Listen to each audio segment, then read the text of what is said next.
Muito boa tarde a todos. Queria cumprimentar primeiro os senhores deputados, queria cumprimentar também todos aqueles que vêm aqui hoje para a audição conjunta para a aprovação do PEDIRT e também do PEDIRG e na sequência de um requerimento oral feito pelo PSD e também pelo Grupo Parlamentar do Partido Socialista. Vamos ouvir hoje a entidade reguladora dos serviços energéticos, a REN, como operador da Rede Nacional de Transporte de Eletricidade, e também a Direção-Geral de Energia e Geologia, e não tinha disponibilidade a APREN, que também tinha sido solicitada. Como sabemos, a APREN estará cá no dia 12 por outro assunto e, em princípio, aí também poderão, uma vez que existem assuntos conexos, ser solicitados, mas, como sabemos também, fizeram um parecer escrito relativamente a esta questão. Temos connosco, para salvo erro, e eu queria só certificar-me que estavam todos, na ERSE, o Presidente do Conselho de Administração, Pedro Vermelho, temos o Diretor de Infraestruturas e Redes, Jorge Esteves, ou pelo menos era essa a indicação que tínhamos, e também Ana Figueiredo, a assessora. Temos da REN, o Sr. Presidente da REN, Rodrigo Costa, e o Engenheiro João Afonso, Diretor de Planeamento e Gestão de Ativos. Temos a representar a Direção-Geral de Energia e Geologia, o Sr. Diretor-Geral, Engenheiro João Bernardo, e tinha aqui a indicação que tínhamos também... Está sozinho, pronto, porque eu tinha aqui a indicação que a Sra. Subdiretora-Geral também tinha indicação da sua presença. Bom, a grelha é conhecida de todos os grupos parlamentares e eu queria convidar os requerentes, começando pelo PSD, a utilizar dos 2 minutos iniciais, depois o PS utilizará também os 2 minutos iniciais e depois os requeridos farão a utilização de 10 minutos cada um para a sua intervenção inicial e depois teremos uma ronda de intervenções subsequente. Sr. Deputado Hugo Carvalho, faça favor. Muito obrigado, Sr. Presidente. Boa tarde a todos. Com os agradecimentos também à Comissão por ter agilizado por forma oral este requerimento e com os cumprimentos à REN, ao Presidente Rodrigo Costa, à ERSA, ao Pedro Verdelho e ao João Bernardo da DGEG. Enfim, a APREN, como o Sr. Presidente já disse, não poderá estar presente. Teremos também a oportunidade de fazer esta audição sobre estes assuntos com o Governo e, enfim, cumprimentar-vos a todos e agradecer-vos antecipadamente pelo contributo que aqui dão, porque, de facto, o Governo submete à Assembleia da República a proposta do Plano de Desenvolvimento e Investimento de Rede de Transporte e Eletricidade. Acontecerá o mesmo com o gás, que é mais um requerimento do PS, mas o Decreto-Lei 76 de 2019 obriga um parecer e discussão desta Comissão.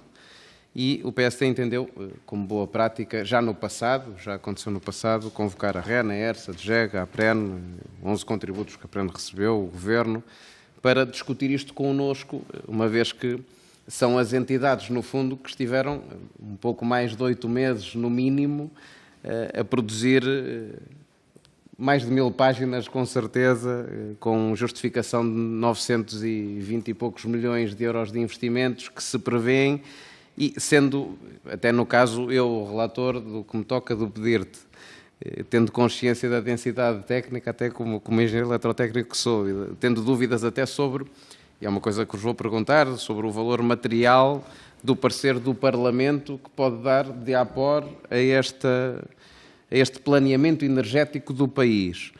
Num documento que é tão técnico, não poderíamos fazer de outra forma senão pedir a vossa gentileza de virem aqui falar connosco sobre o que fizeram neste processo e, portanto, o desafio que vos lanço da parte do Partido Social Democrata, bem como dos outros partidos que aprovaram isto diretamente, é que, de facto, se refiram ao que entendem importante do documento, mas também ao processo do planeamento energético que nós temos, que às vezes parece um bocadinho kafkiano e que, enfim, parece que estamos todos aqui a gastar recursos e as coisas não acontecem. E, portanto, com agradecimentos antecipados, Sr. Presidente, muito obrigado e vamos ao que interessa, não é? Muito obrigado, Sr. Deputado, e agora queria convidar o Grupo Parlamentar do Partido Socialista também a fazer a sua intervenção de 2 minutos. Muito obrigado, Sr. Presidente. Cumprimento as várias entidades aqui presentes, assim como todos os deputados e todas as deputadas. E começo por salientar a importância e a ação das referidas entidades na proteção dos consumidores, principalmente dos mais frágeis. A importância é essa aumentada pelo período que nós vivemos e que dispensa qualquer contextualização. E indo aqui ao encontro da temática e focando também mais no pedir-te, temos um plano que é de extrema relevância estratégica para o nosso país. Acresce, aliás, de incontornável importância o cenário de transição energética e eletrificação da economia, tendo em conta os principais objetivos, sejam nacionais ou internacionais, a que Portugal se propôs, nomeadamente em termos de neutralidade carbónica, ao mesmo tempo que terá que garantir uma evolução adequada da rede nacional de transporte. E é com vista a essas necessidades de desenvolvimento dessa rede e da sua sustentabilidade, seja na vertente da segurança ou da qualidade de abastecimento, ou até nas orientações de políticas energéticas, principalmente aquelas que são derivadas do Plano Nacional de Energia e Clima 2030 e do Roteiro da Neutralidade Carbónica 2050, que se tem que identificar os investimentos a fazer e que carecem de uma articulação de planeamento no atual contexto que se vive. Relevância essa também que decorre da alteração de um sistema elétrico assente em produção centralizada para uma produção distribuída a par da eficiência energética e da mobilidade elétrica. E por falar em investimento, aqui uma breve nota para os valores que constam dos documentos apresentados, constata-se um montante de 831 milhões de euros, corresponde a um acréscimo de 12% face ao investimento da proposta do PEDIR de 2019. Destes, 392 milhões são destinados ao quinquênio 2022-2026, ao qual vai acrescer os 198 aprovados no PEDIR de 2017 para realizar no mesmo período equivalente. Cerca de 440 relativos aos últimos 5 anos do horizonte de plano e assim a verdade é que se terá à disposição para efeitos do investimento da Rede Nacional de Transporte até 2026 cerca de 1.020 milhões de euros. Cabe ainda salientar que o plano em causa está sujeito à avaliação ambiental estratégica e, tendo em conta os eixos estratégicos e os resultados apontados por os diversos fatores críticos, notar, até como principal conclusão, de que a estratégia base da expansão da RNT permite a incorporação da nova produção FER, seja solar ou eólica, com pontos de injeção e capacidade já atribuída, ao mesmo tempo que a possibilidade de incorporação futura da nova produção FER nas novas infraestruturas. Com base nisto, pelas breves linhas que acabei de tocar e que constam dos documentos apresentados, como já referi, mais concretamente a vertente dos investimentos, assim como da transição energética, aproveito desde já o momento para também deixar uma questão do vosso ponto de vista, de que forma o atual contexto poderá eventualmente afetar estes investimentos que eu acabei de referir ou diminuir também a eficácia da estratégia que está delineada. Portugal está ou não está preparado para garantir a segurança do cumprimento desta transição? Muito obrigado, Sr. Deputado. E eu agora queria dar a palavra aos requeridos.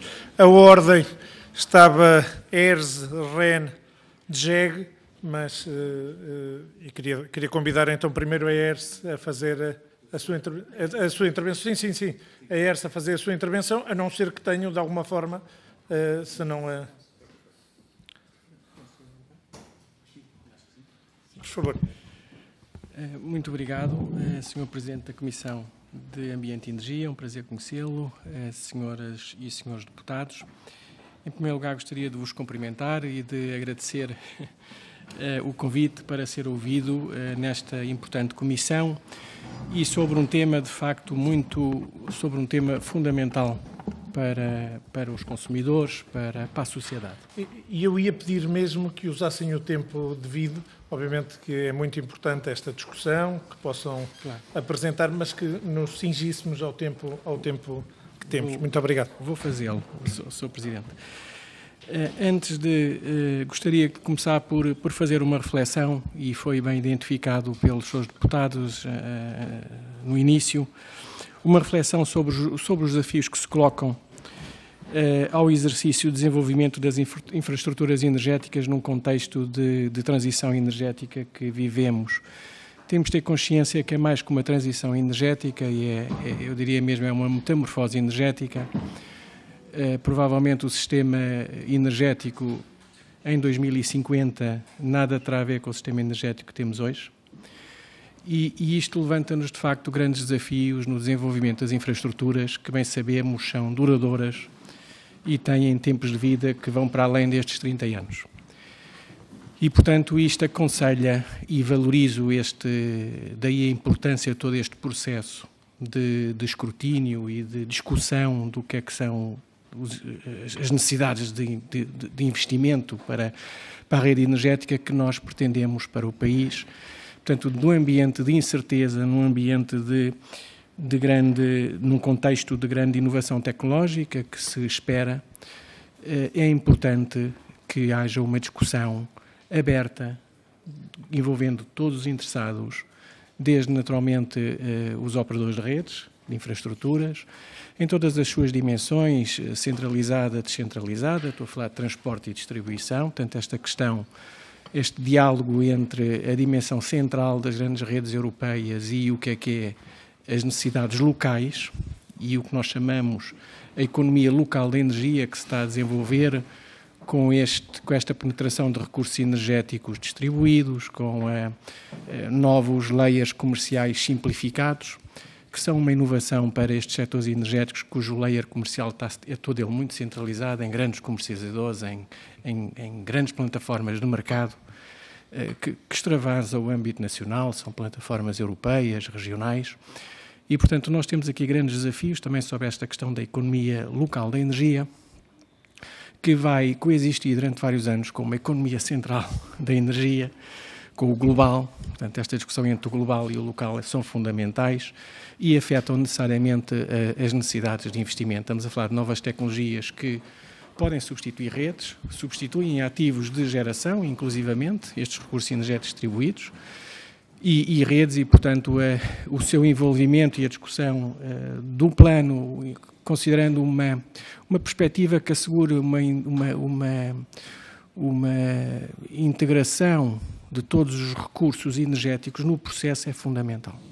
Daí a complexidade deste procedimento, desde logo com uma proposta inicial do operador de rede, a ERSE é obrigada a fazer uma consulta pública para garantir que este levantamento de necessidades é escrutinado, ele no fundo, obriga-se a que todas as visões e todos os interesses locais, centrais, sejam envolvidos e as novas tecnologias também, os comercializadores, os consumidores, que no fim do dia vão pagar estas redes e os próprios promotores. Nós não podemos esquecer disto.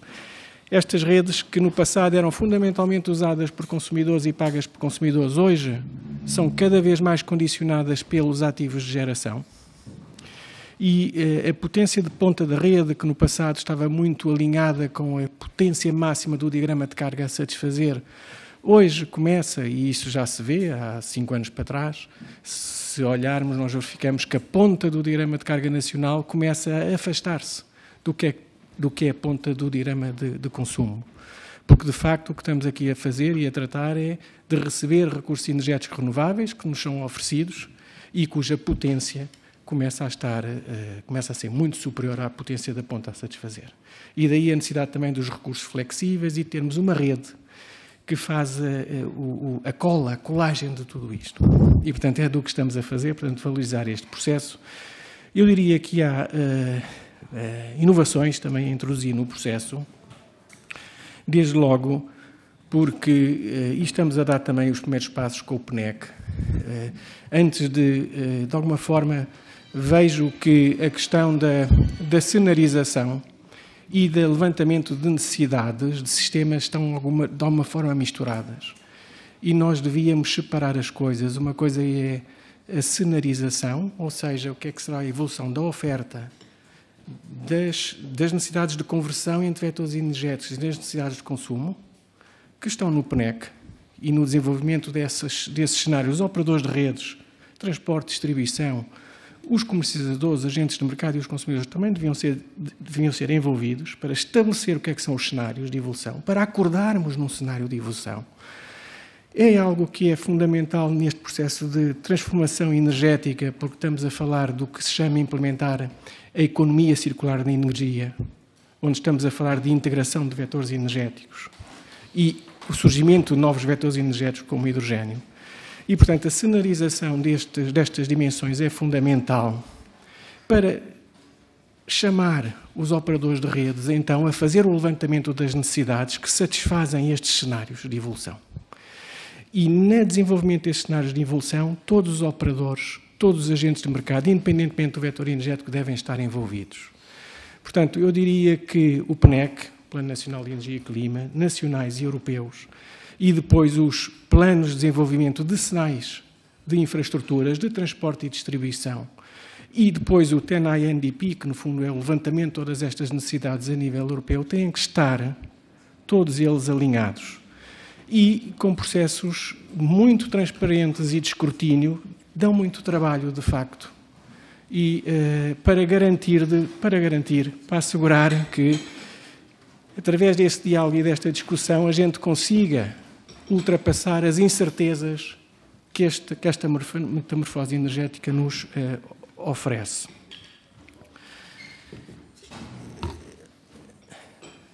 Enfim, também chamar a atenção que nós estamos a falar de redes que têm características de monopólio natural, portanto estamos a falar, no fundo, do custo marginal é inferior ao custo médio, é uma subaditividade da função custos, que obriga, de facto, estas características económicas obrigam a que este negócio seja regulado e supervisionado. Esta regulação é fundamental porque garante a minimização de risco para o operador de rede e, com isto, beneficiamos os consumidores. É importante dizer isso porque, ao imunizarmos o operador de rede de risco, no fundo, estas infraestruturas serão socializadas por todos os utilizadores. Nós garantimos que o custo de capital é reduzido, as taxas de remuneração destes investimentos são reduzidas, estamos a falar de uma atividade altamente intensiva em capital e, com isto, nós minimizamos o custo suportado pelos consumidores e pelos utilizadores das redes nas tarifas. Mas, como há um desalinhamento entre quem investe e quem está a correr o risco, é importante, contrariamente a outras atividades, é importante que o plano de desenvolvimento das redes seja escrutinado e seja definido num ambiente de transparência. Todos ganhamos com isso, daí a complexidade do processo que temos, chamar a atenção para isso, mas acho que Portugal é um bom exemplo nessa matéria. Sobre os planos, nós lançamos consultas, quer para o PEDIRG, quer para o PEDIRTE, a 3 de maio, foi a consulta pública 99 e 100, e, enfim, nós, devido a estas incertezas, e vou terminar, tenho 2 minutos, devido a estas incertezas, eu diria que a atitude da ERSE foi uma atitude de prudência. Mais prudência no parecer que emitiu, ouvindo naturalmente recolhendo os vários contributos. Mais prudência no setor do gás natural. O setor do gás natural está, enfim, é um setor que tem, sobre o qual eu diria que agora é o setor do gás, porque tem um processo de descarbonização pela frente, mas que, de acordo com os cenários, inclusive o PNEC, perspectiva-se que as necessidades de gás tenderão a diminuir. E, portanto, esta questão do investimento nas redes de gás deve ser efetuada com prudência e numa perspectiva future-proof. Os novos investimentos a fazer devem estar preparados para poder receber gases descarbonizados, biogás e hidrogênio.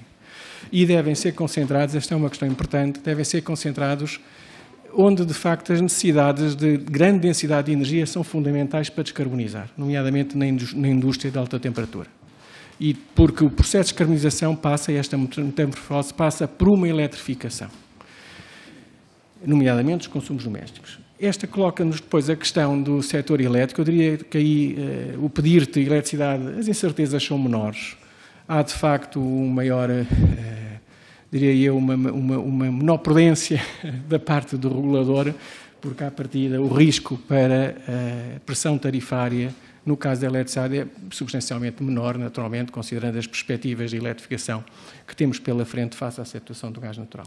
Muito obrigado, Sr. Presidente e Srs. Deputados. Muito obrigado, Sr. Presidente da ERSE. E agora gostava de dar a palavra, então, ao Sr. Diretor-Geral ou ao Sr. Presidente da ERSE, como entenderem. Da REN.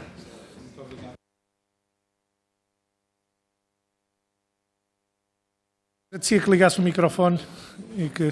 Bem. Salvo erro, tenho uma apresentação que gostaríamos de... Ao primeiro slide. Bem, eu creio que todos conhecem aquilo que nós fazemos, portanto, quer na parte de eletricidade, quer na parte do gás. Acho que o Sr. Presidente Aércio fez aqui uma importantíssima declaração inicial, que é, de facto, falar um pouco sobre a delicadeza e a criticidade do trabalho que nós fazemos e do futuro, que creio que todos sabem que é muito inseguro nesta matéria da energia, principalmente agora com os desenvolvimentos que temos tido na Europa. Um ponto muito importante, que é: a REN preocupa-se essencialmente no seu trabalho com 3 vetores. O vetor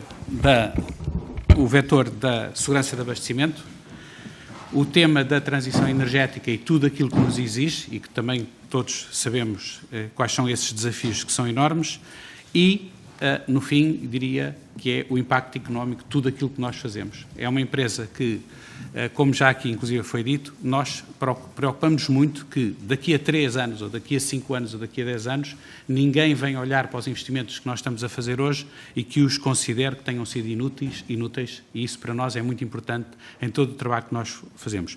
Somos uma empresa eminentemente de engenharia e, portanto, este trabalho, estes dossiês, não sei se tiveram a oportunidade de os ver, do PDIRT e do PDIRG, são milhares de páginas que representam milhares de horas de muita gente na REN, de muita gente da ERSE que os revê, muita gente da Direção-Geral de Energia também, e, portanto, é um trabalho, de facto, muito técnico, muito complexo, mas que nós acreditamos que dão resposta àquilo que vem aí.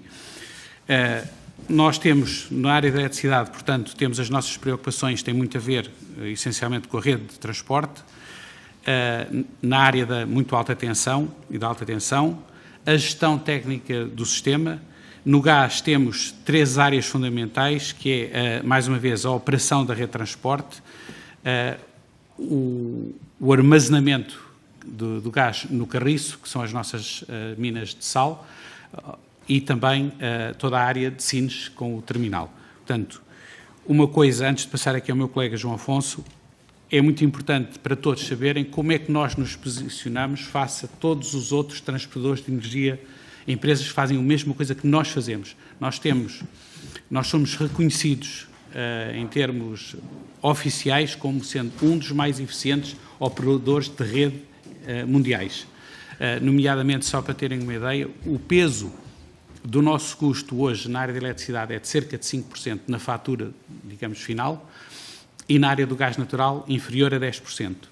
Com os preços a que a energia está hoje, esse número, provavelmente no final deste ano, será praticamente 60% daquilo que é hoje. Ou seja, o nosso peso para a fatura dos nossos contribuintes irá, com franqueza, diminuir. E com isto passava ao João, para Obrigado. sermos breves em toda a apresentação. Rapidamente, sobre os planos. Obrigado. Sobre os planos dizem respeito às infraestruturas, às 4 concessões de transporte de eletricidade e às 3 concessões de transporte de gás, armazenamento subterrâneo e terminal de gás natural. Os 2 planos estão estruturados de uma forma semelhante. Têm um conjunto de projetos, são projetos que nós designamos projetos base, que resultam de obrigações essencialmente de concessão e que, digamos, estão na esfera do operador da rede, tomar decisões, e normalmente muito orientadas para o curto prazo, para o primeiro quinquênio, que revela uma outra estrutura do plano, que é os horizontes temporais do mesmo. Portanto, projetos base com uma esfera de decisão muito rápida e circunscrita às obrigações de concessão que o operador vê para a sua realização, modernização de ativos, apoio às redes de distribuição e melhoria das operações que dizem respeito às nossas missões. Um outro conjunto de projetos complementares, que não têm propriamente uma data especificada no plano, têm, sim, um conjunto de estimativas, quer do ponto de vista de custos, quer do ponto de vista também dos prazos de execução, uma vez tomada a decisão de serem realizados. Os 2 quinquénios dizem respeito àquilo que nós conseguimos ver no curto e médio prazo, e eles estão organizados, todos os projetos, através de indutores de investimento, como seja a resposta a questões de sucesso do abastecimento, nova capacidade de recepção de renovável endógena, de necessidades de modernização e upratings de algumas das nossas infraestruturas que estão em fim de vida e que merecem a sua modernização para funções que de outra forma não seriam possíveis e que já se encontram efetivamente obsoletos. Todos estes indutores estão emergidos em obrigações de dar cumprimento a medidas de política energética que são determinadas pelo concedente. Estes planos têm, assim, um horizonte de decisão. É isso que eu gostava de chamar a atenção, passando já para a área da eletricidade, para o pedir-te para o período 22-31, focando ainda nos projetos base e, em particular, no primeiro quinquênio. Destes projetos, estes projetos são projetos que estão em apreciação neste momento. Existe um conjunto de projetos, o Sr. Deputado referia no início, que significa um conjunto de investimentos alargado ao longo destes anos. O que está em decisão e em apreciação nestes dois planos é um conjunto de projetos que tem uma expressão que aqui está traduzida neste breve slide e que, para além da modernização de ativos em diversos locais, compreende também uma articulação na zona do Minho, uma vez que a capital distrito e a zona toda de Viana do Castelo precisa de um reforço numa rede que está muito dependente apenas da rede de 150 kV, muito antiga, e que precisa de um reforço com a rede de 400, que está, entretanto, e que foi, entretanto, reforçada na zona. Um segundo grupo de projetos que tem que ver com a capacitação da rede de transporte face às potências que já foram atribuídas na rede de distribuição. Estamos a falar de volumes relativamente importantes, distribuídos por algumas subestações da rede de distribuição e que geram fluxos inversos na rede de transporte. Nós, tradicionalmente, tínhamos a transmissão de energia, o fluxo de energia da rede de transporte para a rede de distribuição. Hoje os fluxos são mistos e há algumas subestações onde há já uma preponderância de fluxos inversos, exigindo reforços internos na rede de transporte. Gostava de vos dizer que o que está em apreciação e sobre aquilo que o Sr. Deputado referia inicialmente, nós fizemos uma estimativa e uma apreciação dos impactos de todos esses projetos, incluindo os que estão em apreciação, bem como os efeitos das externalidades positivas desses projetos para, digamos assim, o preço final ao consumidor, e o que resulta, em particular, dos projetos que estão subjacentes aos leilões que permitem a capacidade para a integração de renováveis, de leilões 19 e 20 de fotovoltaica, introduzem contributos para o sistema que fazem reduzir, o efeito é de reduzir a fatura que o preço que o consumidor pagará como preço médio. Dito isto, são valores e são cenários que te representavam em 2020 as estimativas com os preços de então. Naturalmente que, face à evolução dos preços que temos vindo a observar, a composição vai variar, mas o efeito positivo das infraestruturas das redes de transporte, também naturalmente das redes de distribuição, que permitem esta integração de renovável, vai promover uma redução desse custo. Nestes projetos base estão incluídos também as funções principais de gestão do sistema, de digitalização, em particular da rede de telecomunicações de segurança, algo da rede de telecomunicações de segurança, que estão intimamente ligado a um tema que também é crítico para nós, como gestores de infraestruturas, que é a cibersegurança, e que nós, digamos, dentro da nossa atividade, temos com grande precisão. Deste conjunto de projetos base, há um subconjunto cuja decisão final de investimento tem que ser feita agora, face aos prazos que nós percebemos que são necessários para a sua concretização. Portanto, os projetos base têm um certo enquadramento, e dentro dos projetos base há um subconjunto que tem uma necessidade de decisão de final de investimento em sede deste plano. Sobre os projetos complementares, e muito rapidamente, os projetos complementares têm uma visão de mais longo prazo, muitos deles, mas há pelo menos três que gostava de chamar a vossa atenção. O primeiro tem que ver com a otimização do território. A transição energética está a exigir a ocupação do território por diversas infraestruturas, em particular as lineares, e a proposta da REN é que, de raiz, se façam infraestruturas lineares que prevejam já, no médio prazo, a utilização desses próprios corredores, dessas infraestruturas, para outros circuitos que viessem a ser necessárias em sequência. Para dizer o seguinte, tipicamente, em vez de linhas simples, que ocupam uma faixa de servidão de 45 metros, estamos a propor fazer linhas duplas inicialmente, mesmo que tenham apenas um terno equipado para minimizar o custo inicial. O que vai acontecer é que, quando for necessário fazer um reforço, não vamos ocupar mais território com mais linhas. Por um lado, terá globalmente um custo menor e, por outro, do ponto de vista da ocupação do território, estará muito mais otimizada. Um segundo projeto tem que ver com o reforço na zona do Minho. Aqui é um resultado, precisamente, de uma opção inicial de há alguns anos da REN de infraestruturar aquela zona do Minho com uma linha dupla, ainda com terno equipado. Aqui trata-se, sobretudo, de equipar o segundo terno e, portanto, será relativamente simples. Do ponto de vista da ocupação do território, não gera maior problema e, do ponto de vista da capacidade da rede, beneficia a recepção de renovável naquela região. Terceiro e, finalmente, para não me alongar mais, um projeto que visa assegurar a capacidade instalada do cabo ao largo de Viana do Castelo, correspondente à segunda fase, ainda sem a necessidade de intervenções muito substanciais no mar, para potenciar toda a capacidade que o cabo tem neste momento. Sobre o plano do gás... Sr. Engenheiro, sim, muito rapidamente mesmo, para concluir. Muito rapidamente. Sobre o gás, apenas queria chamar a atenção do seguinte. O gás tem, sobretudo, projetos base para apreciação. Para além da manutenção de ativos e semelhantes à eletricidade, há um conjunto de projetos relacionados com a introdução de hidrogênio nas nossas infraestruturas. As nossas infraestruturas têm que estar adaptadas a misturas de hidrogênio para receber as moléculas de hidrogênio e podermos operá-las com segurança. Essa adaptação é feita, sobretudo e particularmente, na rede de transporte e no armazenamento subterrâneo, não no terminal de gás, que continuará a ser gás natural.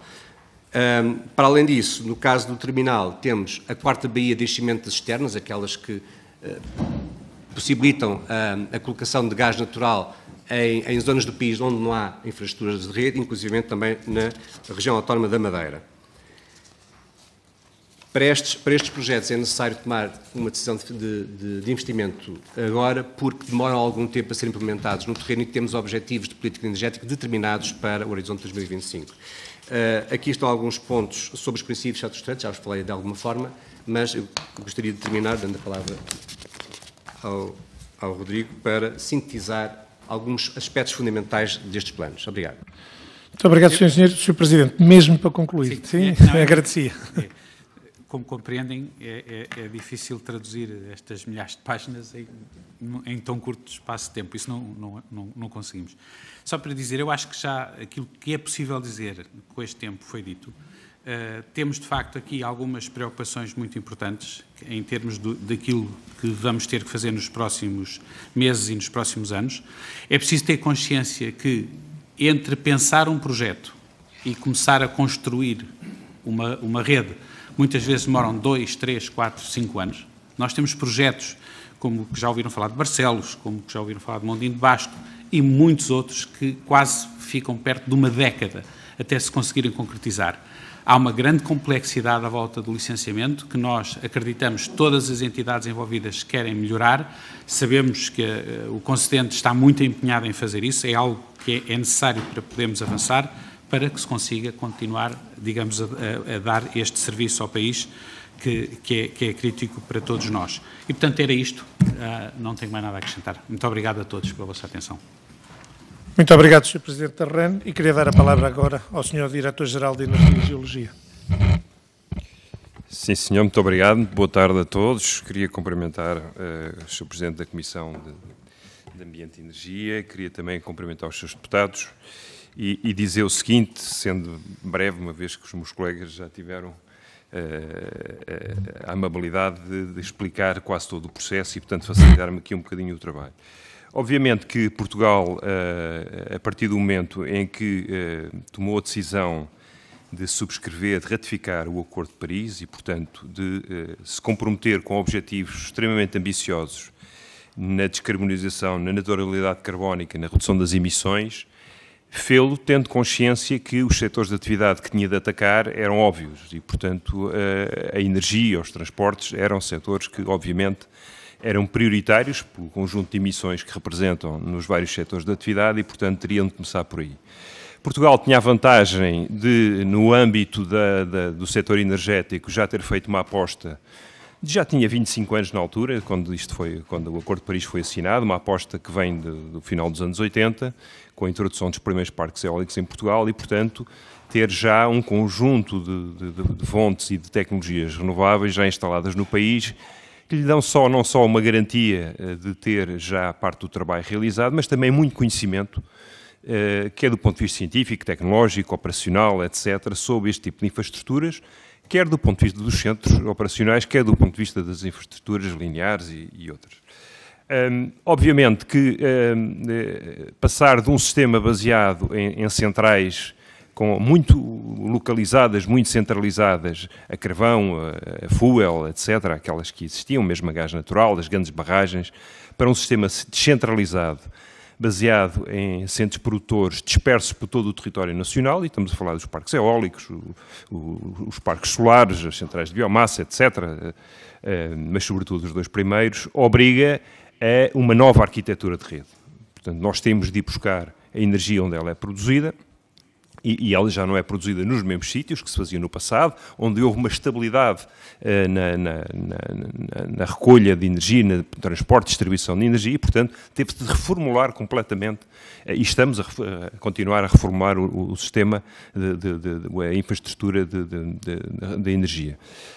Isto obrigou, obviamente, a considerar um conjunto de investimentos significativos, importantes, como disse o meu colega Pedro Verdelho da ERSE, com capacidades de ponta muito superiores àquela que os sistemas de energias fósseis produziam, porque funcionavam praticamente 24 horas por dia, e, portanto, as renováveis têm uma maior variabilidade e, portanto, teria de haver uma maior capacidade de produção para responder à mesma oferta de energia que os antigos sistemas. Para além disso, o país, apesar de estar também numa deriva e com objetivos de redução de consumo e, portanto, com objetivos muito fortes na área de eficiência energética, tem também ambições de crescimento, sobretudo na parte elétrica, de um conjunto de consumidores, que os senhores sabem, relacionados com as grandes bases de dados que estão previstas vir para Portugal, o Aço Verde, um conjunto de indústrias, etc., a própria produção de hidrogénio. Tudo isso vai exigir grandes consumos de eletricidade e concentrados em zonas industriais e em zonas que estão habilitadas depois a fazer expedição desses mesmos produtos para fora, nomeadamente Sines, Tarreja, Setúbal, Matosinhos, etc. Quer dizer, são conhecidos os sítios que são os potenciais sítios onde isto pode acontecer.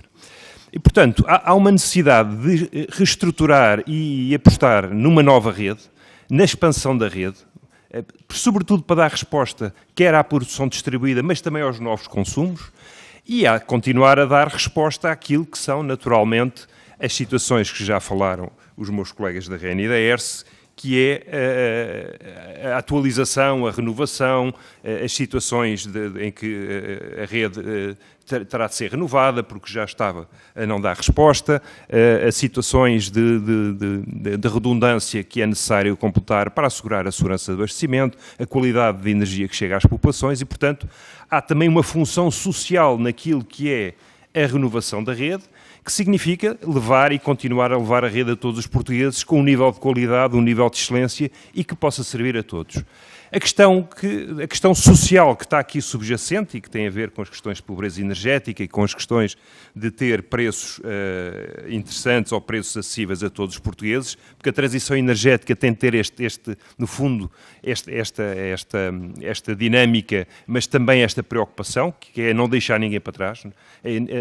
A transição energética é necessariamente cara, porque obriga a investimentos na infraestrutura, obriga a inovação, obriga a avanço científico, obriga a novas tecnologias, muitas delas ainda sem a maturidade que tinham as tecnologias convencionais, não falo do solar, porque essa, como sabem, já está até a preços mais baixos, mas outras, as offshore, por exemplo, e, portanto, obriga também a que se pense noutros instrumentos, que não estão aqui neste plano, obviamente, são discutidos na regulamentação e na normalização, portanto, nas leis, para também atender às questões sociais e essas questões sociais e de política social, no fundo, são aquelas que se referia o Sr. Deputado Hugo Costa do PSD, que têm a ver com o valor material que o Parlamento pode acrescentar à decisão e que pode acrescentar à tomada, à sua percepção e validação deste plano.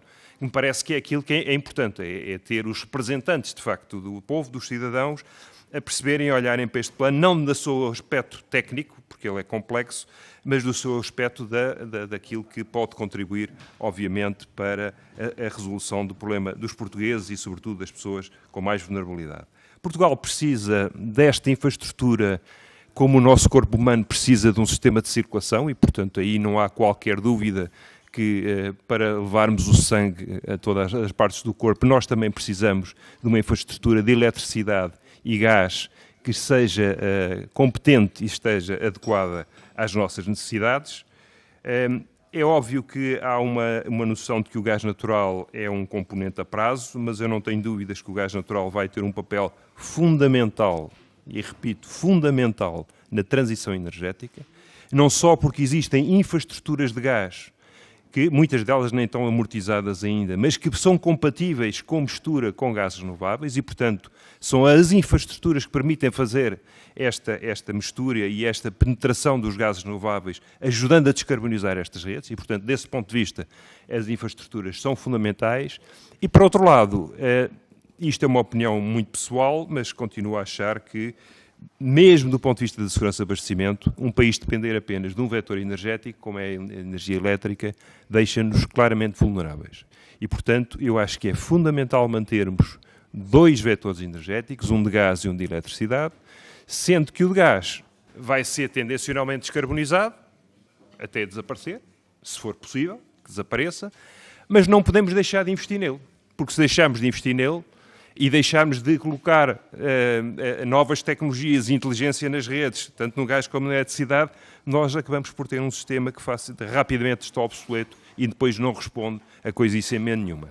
Por outro lado, para além daquilo que eu vos disse, que tem a ver com os consumidores, os grandes consumidores, que obviamente também definem com os produtores de energia, nós temos de acautelar aquilo que são as nossas relações com a Espanha. Nós vivemos aqui no mercado regional, integrado, e, portanto, temos de acompanhar aquilo que é também o desenvolvimento e aquilo que são os investimentos que a Espanha faz, até numa perspectiva de interligação com a Europa e com outros pontos do mundo. E, portanto, esta parece-me que é um exercício perfeitamente incontornável, que tem um custo que tem, obviamente ele é diluído durante muitos anos. O custo que me parece aqui mais importante é o do primeiro quinquénio, o outro vai sendo ajustado à medida que 2 em 2 anos vamos fazer novos pedidos e, portanto, eu pedia-vos para olhar sobretudo para este primeiro quinquénio, que de facto é onde nós temos os investimentos já muito bem conceptualizados e muito bem definidos. Um plano, só para terminar, Sr. Presidente, o planeamento e eu escusava dizer isto, mas de qualquer maneira é sempre bom recordar, planear, estruturar, criar uma estratégia de longo prazo permite-nos também, sem dúvida, reduzir os custos de contexto, reduzir os custos de investimento e fazer as coisas de uma forma integrada, possibilitando que não se faça as coisas avulso e sem qualquer noção de escala e de enquadramento. Muito obrigado. Muito obrigado, Sr. Diretor-Geral. Queria agradecer pelas apresentações claras, elucidativas, até explicativas sobre estes 2 planos. E agora ia passar aos diversos grupos parlamentares, começando pelo grupo parlamentar do Partido Socialista, o Sr. Deputado Nelson Brito. Por favor. Tem 5 minutos. Cada grupo parlamentar terá 5 minutos. Eu agradecia que cumprissem esse tempo. Obrigado. Sr. Presidente, muito obrigado. Senhoras e senhores deputados, colegas, boa tarde também. Boa tarde também aos representantes da DGEG, ODGEG, REN e também da ERSE.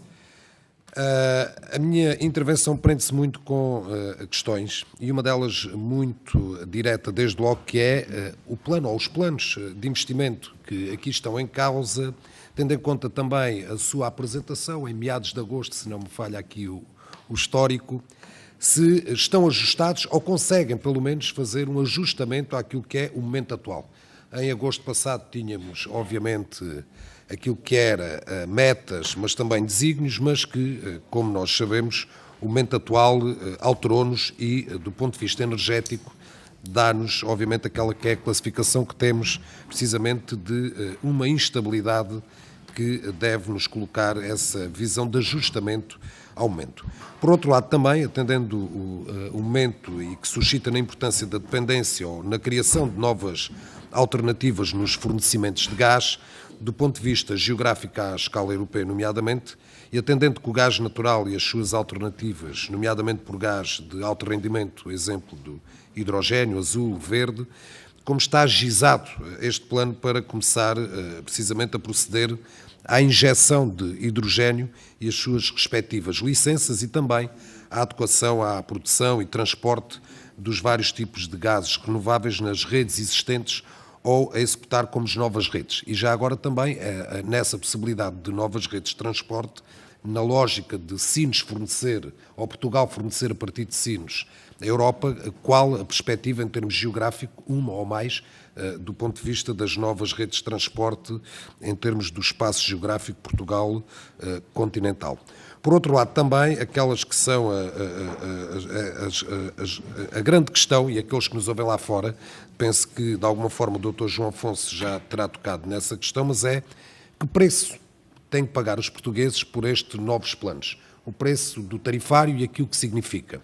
A ERSE diz, se não me falha, também aqui num artigo de informação, que pode ir nos preços finais a 0,1, 0,2 no caso do gás e a 0,2 a 0,5 no caso da eletricidade. Era importante perceber, porque aqueles que estão lá fora, que querem obviamente esta modernização, estas metas da descarbonização, que percebem também aquilo que é, de alguma forma, o contexto atual que estamos envolvidos, mas no fim do dia, aquilo que interessa os portugueses que estão lá fora é esse investimento que trará maior eficiência, que significará também menos perdas também nas redes de transporte, enfim, toda uma série de beneficências que atingiremos, mas no fim do dia, como te estava a dizer, aquela que é a pergunta fulcral é que preço a pagar na tarifa final e se confirma aquilo que a ERSE disse, que é efetivamente um preço reduzido, naquilo que é um aumento reduzido, precisamente naquelas foram as cifras que já perguntei ou já frisei há pouco, de 0,01,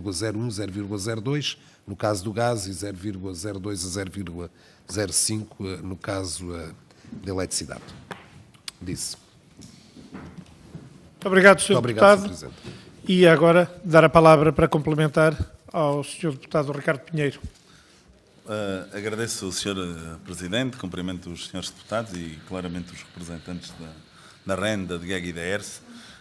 Também de forma relativamente a nível da engenharia, acho que é extraordinariamente importante percebermos em relação aos dois planos, mas começando com o pedir-te, de que nível ou até que nível somos capazes de facto de garantir aquilo que são as ambições de transição energética no sistema energético nacional, esta transição claramente para energias renováveis e tudo o que foi dito à volta desta questão, fundamentalmente em que os modelos das duas grandes centrais e do posicionamento dessas ligações a esses dois grandes pontos de produção de energia, a minha pergunta é, do ponto de vista daquilo que é o cumprimento da instalação destes grandes projetos de fotovoltaico, perceber se de facto, naquilo que são as ambições que Portugal assumiu até 2030, nestes 80% de independência energética através de fontes renováveis, se aquilo que é este grande plano de autonomização e de investimento à volta do sistema energético nacional, somos capazes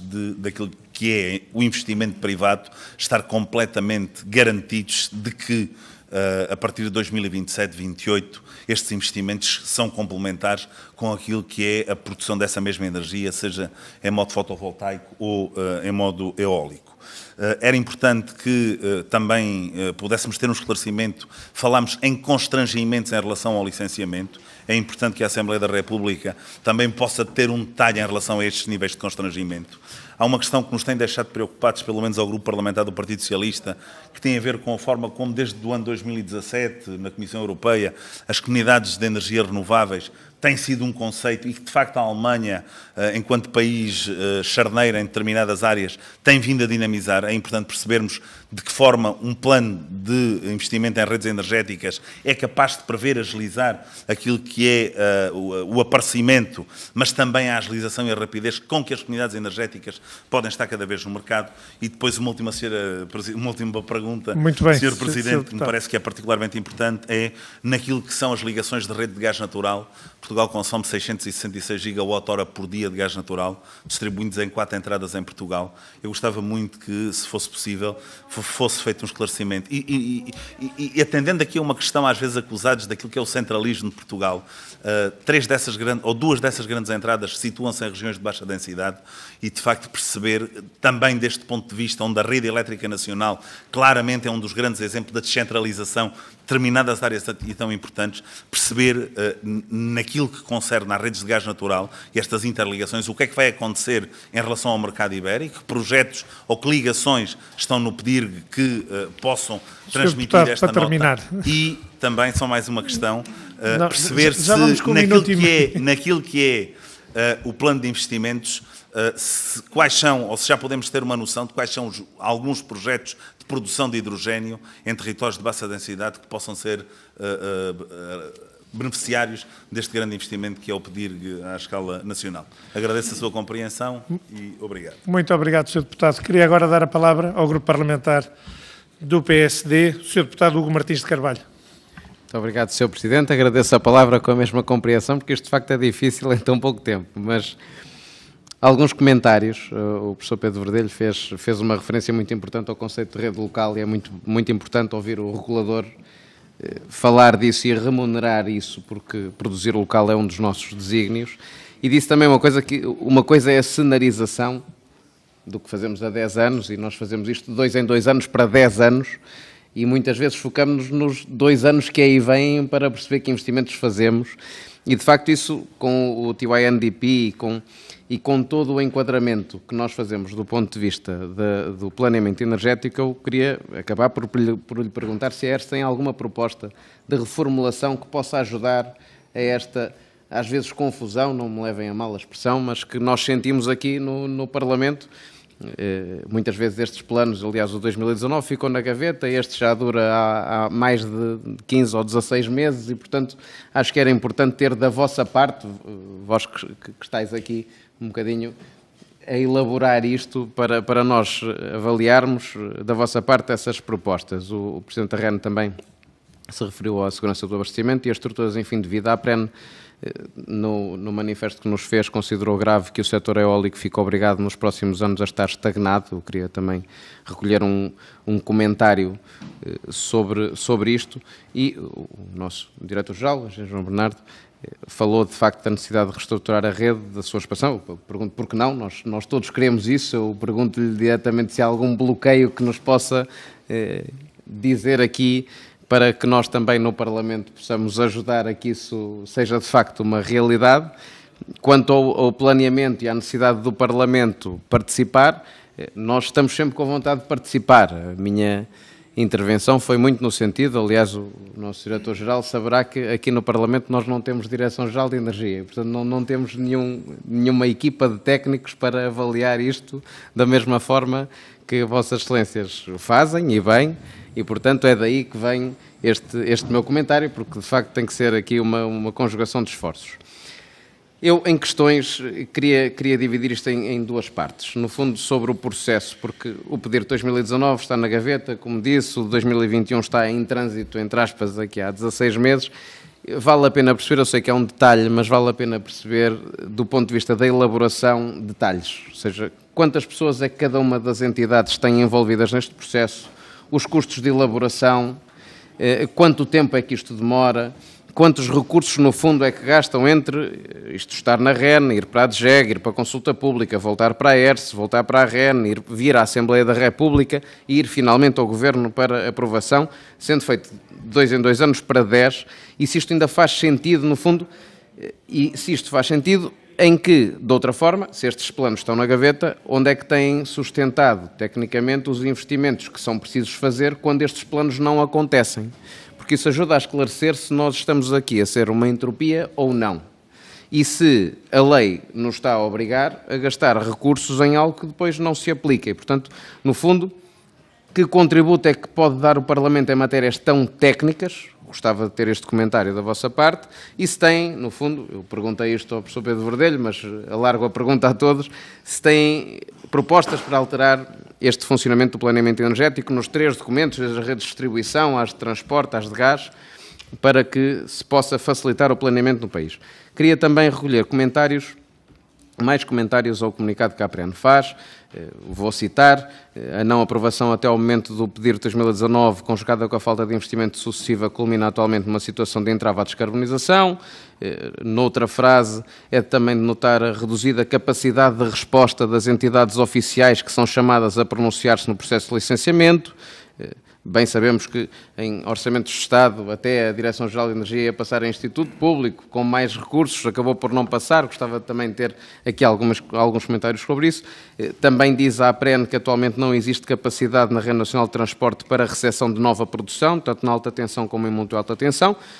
Também queria apenas um comentário sobre isto. De facto, a APREN não pôde vir hoje, mas é importante que possamos aqui confrontar pontos de vista eventualmente diferentes.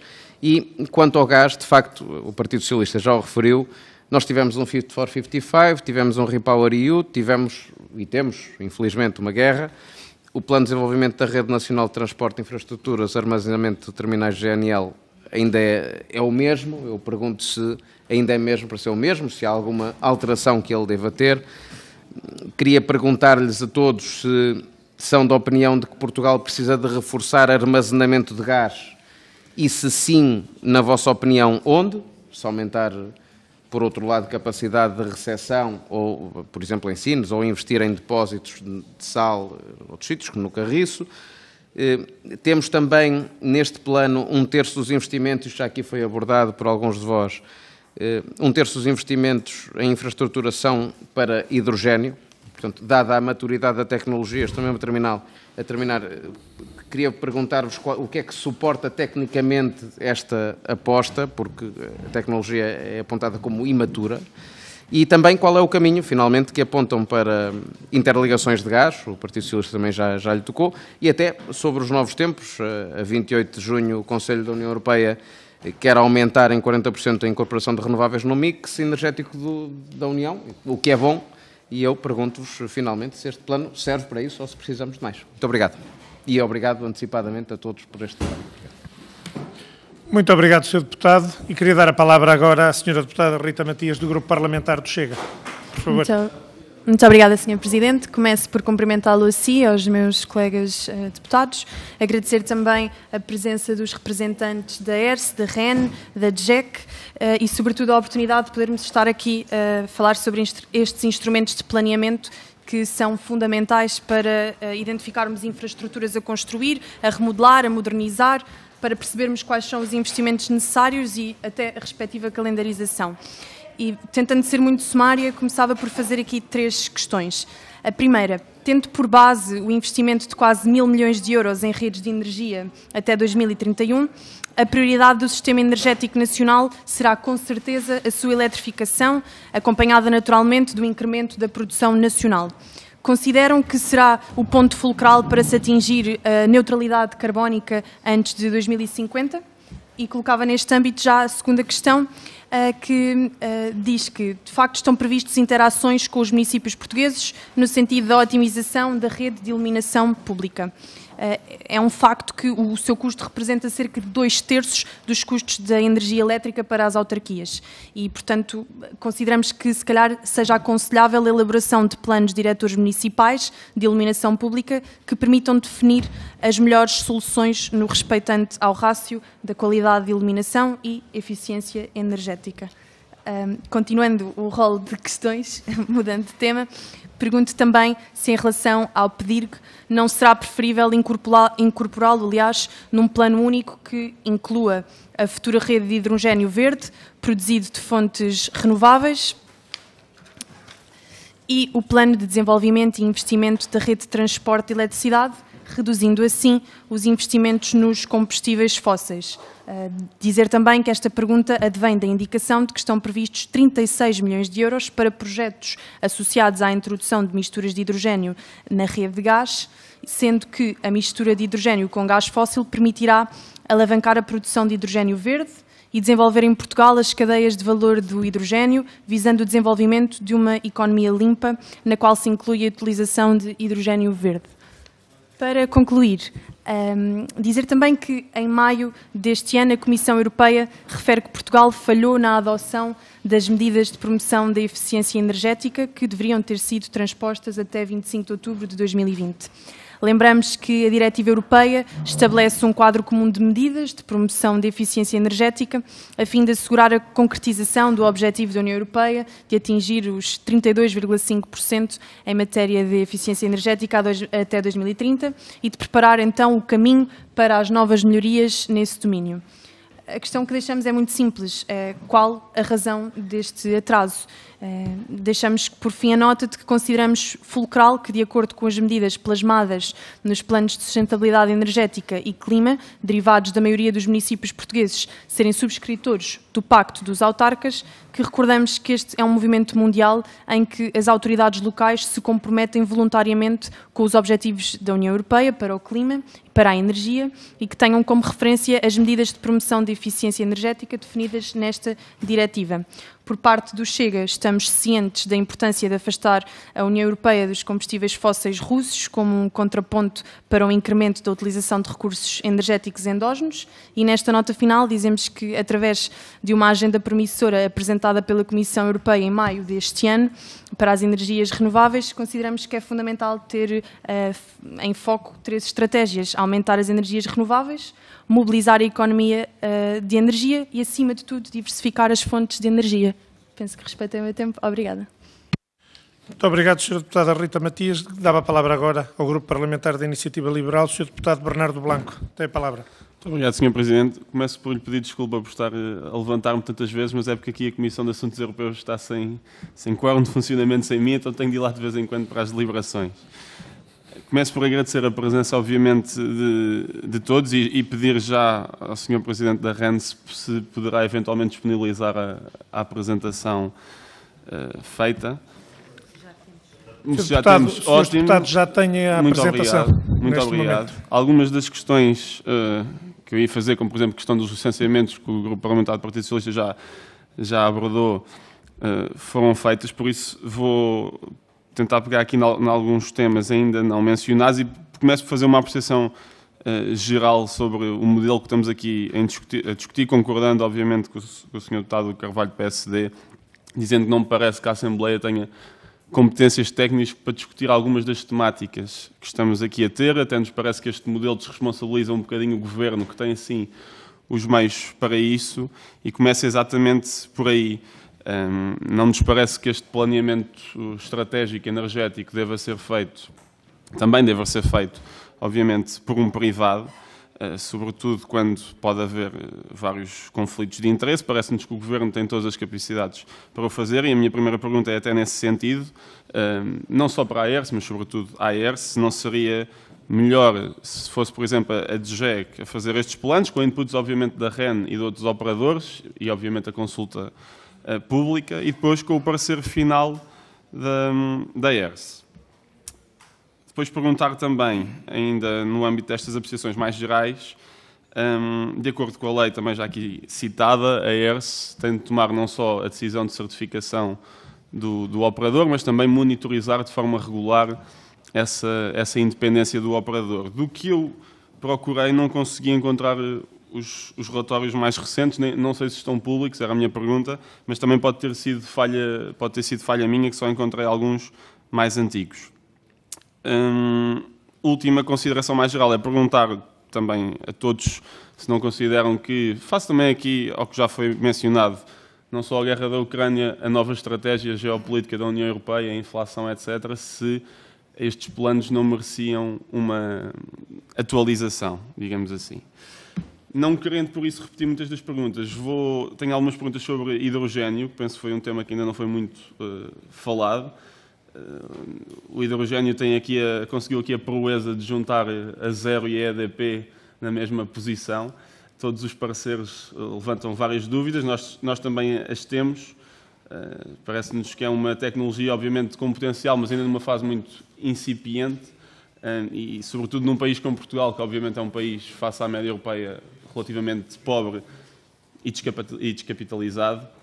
Temos várias dúvidas, gostaria por isso de saber se não seria um caminho, por exemplo, a solução que se não estou em erro, está no parecer da EDP, por via mais de projetos pilotos, eventualmente, obviamente, com ajudas europeias e numa ótica de produção descentralizada, se não seria mais prudente do que estarmos a considerar, obviamente, a criação de infraestruturas de raiz só para o hidrogénio. Depois, também uma outra pergunta. O parecer da AERS refere o insucesso, digamos assim, de uma candidatura anterior da REN a fundos europeus para financiar a introdução de misturas de hidrogénio.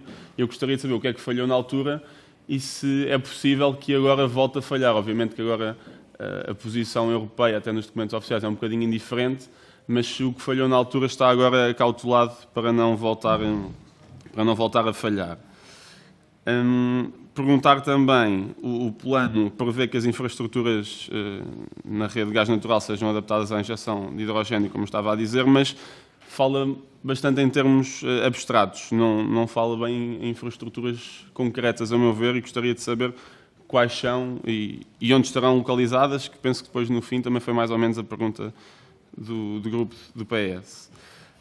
E, por fim, perguntar, obviamente, sendo o gás natural fundamental para os consumidores domésticos, se estes também estarão abrangidos pelo hidrogênio, se as redes de distribuição para consumo doméstico estão prontas a receber, por isso, o gás misturado com hidrogênio. Vou terminar muito rapidamente, Sr. Presidente, só para referir uma coisa que foi dita também na apresentação. Obviamente, os cenários apresentados apontam para uma, não vou dizer diminuição, mas estagnação na procura de gás, e a nossa pergunta é se, face à eletrificação da economia, se pensam que as renováveis são suficientes para garantir, para dar resposta a esse aumento da procura. Muito obrigado, Sr. Presidente. Muito obrigado, Sr. Deputado. Dava agora a palavra ao Grupo Parlamentar do PCP, o Sr. Deputado Bruno Dias. Muito obrigado, Sr. Presidente. Senhoras e Srs. Deputados, quero também eu dar as boas-vindas e agradecer a presença e o testemunho dos senhores nesta reunião.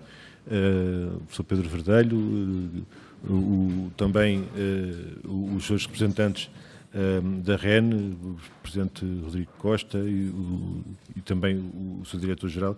Queria começar por dizer que o somatório destas perguntas todas e as respostas aprofundadas que pudessem ser feitas com outro tempo davam quase um volume do tamanho dos planos. Portanto, há aqui pano para mangas, temos aqui muito tema que, por sua vez, traria muita informação e muita discussão. Eu não quero dispersar muito, mas não posso deixar de me lembrar desta questão que é, nós, por exemplo, na Assembleia, passamos meses a discutir o Orçamento do Estado, e bem, e depois passamos algumas horas a discutir a conta do Estado, e mal.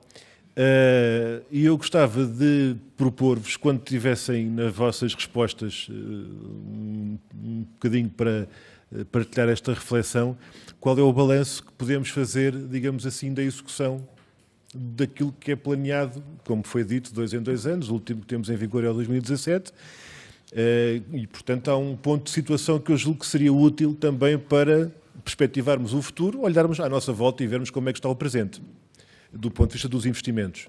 Até porque, também já passou aqui esta ideia na reunião, há coisas que nos parecem, que podem parecer a alguns muito evidentes e muito indispensáveis e muito inevitáveis, e passado alguns anos não é bem assim. E na política de investimento, como foi aqui falado, tratando de infraestruturas duradouras, tem que haver, apesar de tudo, alguma previsibilidade dentro desta incerteza toda e desta transição e destas... Pronto. E, portanto, a minha primeira questão tem a ver precisamente com o ponto de situação nos níveis de execução e na forma de execução dos planos em vigor. Depois, sobre os tais novos desafios para as novas redes. Já foram aqui faladas em várias intervenções iniciais aquelas questões que têm a ver com... Lá veio o clichê, a mudança de paradigma, ou seja, passámos daquela produção não inteiramente centralizada, mas muito menos distribuída do que passou a ser, e essa produção distribuída com a profusão de centrais de produção de fonte renovável veio trazer os tais novos desafios no próprio planeamento das redes.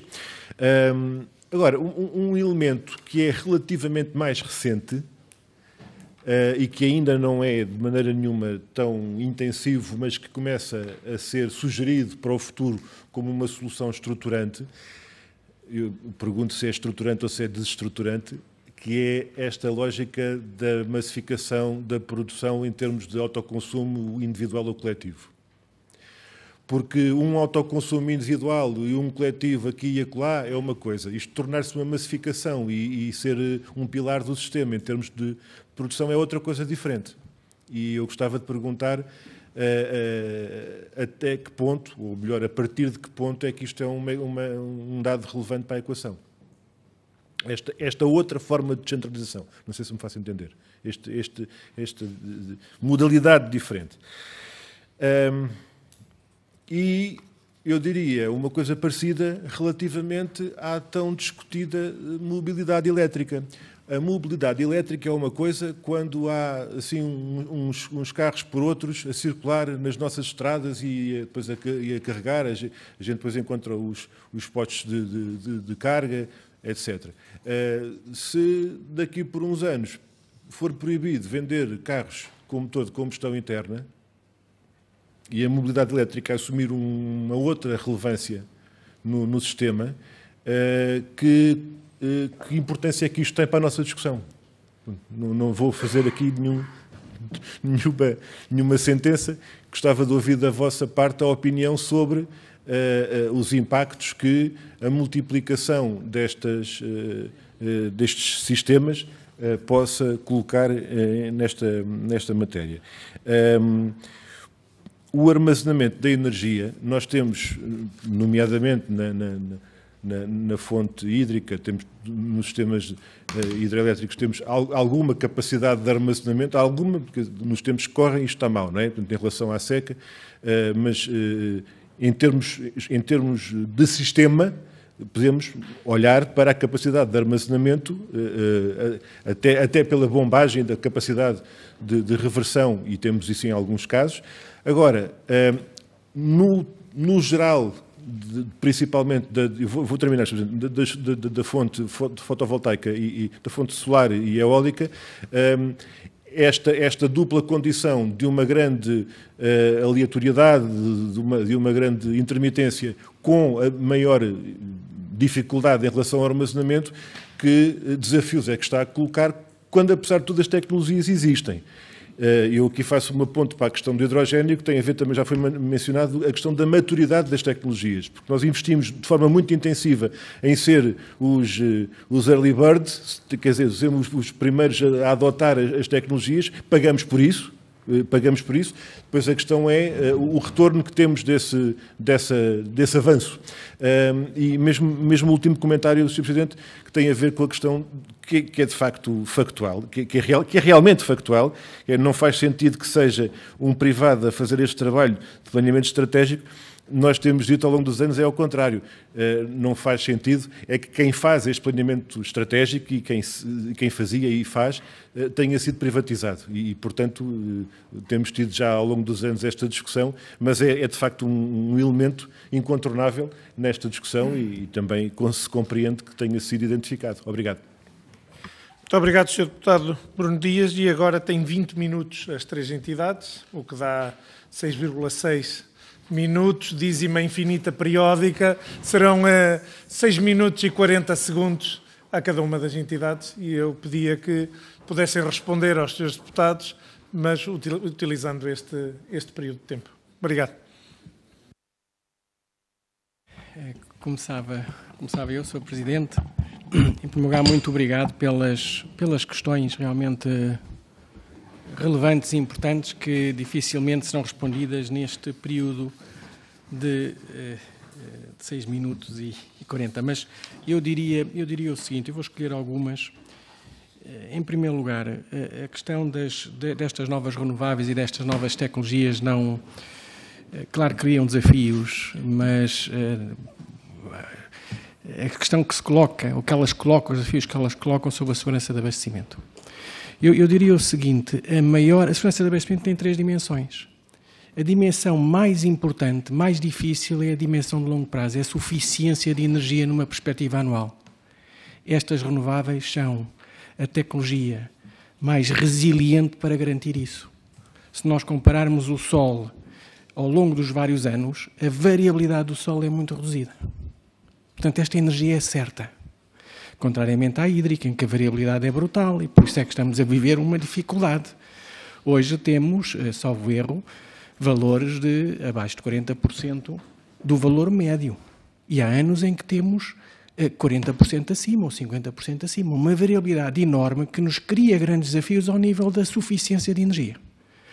Portanto, estas renováveis são positivas, porque resolvem a grande dificuldade, que é a suficiência de energia. Criam-nos um desafio ao nível da sua localização entre noite e dia, entre verão e inverno, entre dia útil e fim de semana. E para isso precisamos de novas tecnologias, precisamos de flexibilidade, precisamos destes sistemas hídricos com bombagem, que já temos, Portugal fez o trabalho de casa, teremos cerca de 3.200 terawatt-horas de energia e precisamos de olhar para além disso, para o futuro. E aí, claro que também temos estes recursos energéticos distribuídos, muito dependentes dos metais raros, é importante dizer isso, as baterias que hoje já são custo-eficazes e já vemos que estão a participar nestes leilões, estes leilões de solar que estão a ocorrer. Nós já não estamos a falar de renováveis sem controlo, estamos a falar de renováveis despacháveis, porque internamente têm gestão de energia, têm armazenamento, estocagem. E isto mostra, de facto, que o custo nivelado, o custo marginal de longo prazo desta tecnologia é inferior ao custo de curto prazo das tecnologias fósseis. Mas há um problema, é que esta flexibilidade depende. A energia que nós armazenamos é diretamente proporcional aos metais raros que metemos na tecnologia. E os metais são raros. Então temos que encontrar uma forma de desacoplar o storage, o armazenamento de energia, da quantidade de metais raros que metemos no processo. E é aí que surge o hidrogênio. O hidrogênio é uma forma de armazenar energia utilizando um vetor energético de alta densidade. E nós, para lidarmos com a variabilidade dos anos secos e úmidos, precisamos de armazenar energia em locais cujo impacto ambiental seja reduzido, mas com grande forma utilizando vetores energéticos de muita densidade energética. Que não seja... as baterias não dão resposta a isto. As baterias são monetizadas se forem utilizadas todos os dias. Não são monetizadas se forem utilizadas de 5 em 5 anos. E, portanto, há aqui um problema que temos que preparar. Eu penso que estes planos de investimento vão nesse sentido. No caso do gás, procurando... É evidente que estamos a falar de coisas pioneiras, tecnologias pioneiras, mas que é trabalho que tem que ser feito. Penso que há esta preocupação ao nível dos planos de gás. Relativamente à questão do hidrogênio também, sobre a sua utilização em aplicações, por exemplo, de consumo doméstico, onde as temperaturas necessárias não são elevadas e, portanto, a forma mais custo-eficaz para resolver isso é utilizar a própria energia do sol para aquecimento de águas ou eletrificação. Utilizar gás descarbonizado, de alta densidade, canibalizando esse gás, nesse tipo de aplicações, canibalizando esse gás para os setores onde, de facto, é impossível descarbonizar através da eletrificação, é algo que, mesmo a nível europeu, esta questão já é consensual, é algo que não parece ser um caminho adequado. É evidente que temos que olhar para as redes de gás, esta questão foi colocada, as redes de gás natural. O que é que será a próxima rede de hidrogênio, a rede futura de hidrogênio? Será a reconversão das próprias redes de gás. Portanto, há zonas, nas zonas com muita densidade energética de gás, há redes de gás em paralelo e, portanto, naturalmente, aliás, isso aconteceu com o GPL e com o gás de cidade em Lisboa, quer dizer, houve uma reconversão, não é construída uma nova rede, ela é ajustada, ela é reconvertida. O custo da reconversão é menor que o custo de construção de uma nova infraestrutura. Temos a sorte, a felicidade de termos infraestruturado em termos de gás muito recentemente, em 97, e portanto, isso coloca-nos num patamar de que estamos a utilizar redes novas que já se percebeu, nomeadamente ao nível da distribuição, que podem ser facilmente convertidas. mas há trabalho a fazer, como é evidente, portanto, estamos a olhar para o largo prazo e, portanto, a rede de gás, eu diria que tem que, porque são investimentos que ainda não estão amortizados, portanto, temos de ter esta perspectiva de utilizar esta rede, de facto, de forma inteligente para aqueles setores onde, de facto, descarbonizar é difícil. E havia uma outra ideia que queria terminar só. Então, muito rapidamente. Muito rapidamente, que é, nós a nível europeu temos estado a discutir todos o que chamam de descarbonization, o pacote de descarbonização das redes de gás e do hidrogénio. E nesse processo temos estado a discutir também o que é que deve ser o novo desenvolvimento de redes. E aquela questão que eu referi sobre, vamos lá ver, e foi aqui referido também, a questão de o operador de rede, independentemente da sua propriedade, ser privado ou não, é quem deve identificar as necessidades de sistema. Os operadores de redes devem fazer o planeamento integrado, o planeamento das necessidades, são eles que são responsáveis por identificar qual é o projeto que é preciso, se é um transformador de 150, 200, o que for. É evidente que a policy e o Estado, as entidades administrativas, devem controlar o processo da cenarização. Portanto, esta necessidade, a utilidade de separar os processos é fundamental. A cenarização tem que ser definida pela policy. Quanto é que vamos ter quer do lado da oferta, quer do lado da procura, quanto é que vamos ter de hidrogénio e os caminhos, eletricidade, gás natural, gás descarbonizados, biogás, onde é que ele vai aparecer? E depois, claro, os operadores de redes têm, de forma também escrutinada, de forma controlada, através destes processos transparentes, têm que fazer a entrega do que a policy pretende, identificando exatamente se a linha vai por ali ou por lá e que tipo de linha que é, se é de 2 ternos ou não. Portanto, este é do que estamos a falar. E muito obrigado. Muito obrigado, Sr. Presidente. Eu dava então a palavra ao Sr. Presidente da REN. Por favor. Muito obrigado. É extraordinariamente difícil. Eu tirei 8 páginas de notas sobre as vossas questões e todas elas são pertinentes e são, de facto, importantes. E gostava de deixar aqui já uma oferta do lado da REN, que era, se acharem e se entenderem que é útil, visitarem o nosso despacho de eletricidade, onde nós podemos apresentar o que é que fazemos, como é que o fazemos, e a mesma coisa para a área do gás natural, inclusive com uma visita a Sines, para verem o terminal e como é que nós funcionamos na área do gás. Porque eu acho que também é injusto, no fundo, estarem a pedir que a gente consiga responder em 6 minutos e 33 segundos a tanta questão. Não é possível. O professor Pedro Verdelho falou aqui num tema que é a propriedade, e falou-se aqui de uma questão que o deputado Bruno Dias sabe, que já estive aqui à sua frente a falar sobre este tema no passado e provavelmente aqui estaremos no futuro. O tema, para mim, é um tema extraordinariamente simples e eu vejo com muita paixão pela empresa que represento. E é assim, a REN faz este trabalho há décadas. Independentemente de quem é o acionista da REN, ser o Estado ou ser qualquer acionista, os nossos homens, as nossas mulheres trabalham para a empresa e têm uma consciência total sobre a responsabilidade do que é fazer o planeamento. Sempre. E não vai mudar nunca. Trabalhamos para a empresa, trabalhamos para o país, não trabalhamos para nenhum acionista diretamente, como devem compreender. Portanto, fazemos-lo com muita competência, que se olharem para os anos, as décadas que a empresa funcionou, com imensa gente, sempre diferente, fazemos esse trabalho bem feito e tenho a convicção total que o iremos continuar a fazer. Dentro de um enquadramento, que foi aqui já referido, que é: não existe nenhuma atividade mais escrutinada do que a nossa. Estes senhores têm acesso a tudo aquilo que nós fazemos.